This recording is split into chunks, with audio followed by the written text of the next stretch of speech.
Vatnsorka er þegar við notum rennandi vatn til þess að búa til rafmagn. Þetta er gert, þá erum við með á.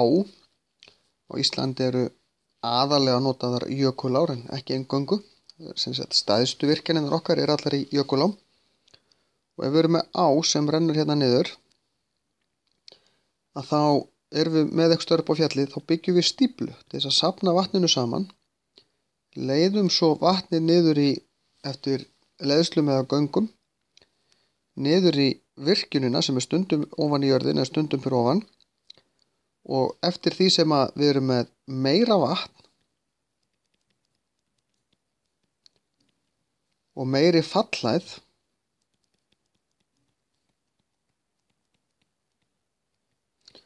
þá getum við framleitt meira rafmagn. Því eftir því sem að er meira vatn sem fer inn í gegn og það fer hraðar út af fallæðinni, þá er hjól hérna sem er tengt við rafal. Þegar vatni fer inn í gegn þá snýr það hjólinu, og þetta er náttúrulega svolítið flóknara í þessum stóru raforkuverum.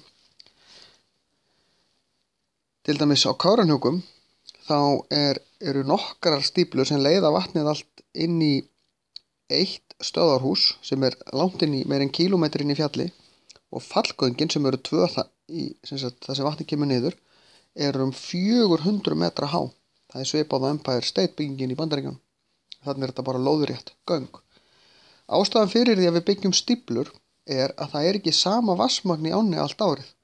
Ef við værum með á þar sem að væri engin munur á vatninu eftir hvaða árstíð það er, þá þurfum við litla stíflu. Til dæmis í virkjununum í Soginu.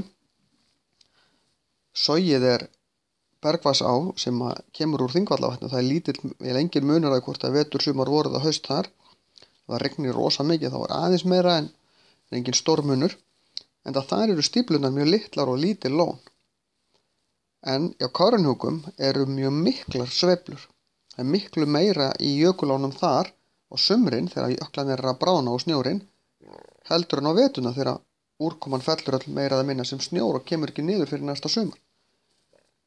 Þannig að það þarf að safna vatni yfir sumarið til þess að nota yfir veturinn, því að virkjunin vill alltaf jafn mikið vatn, alveg sama hvað er mikið í ánni.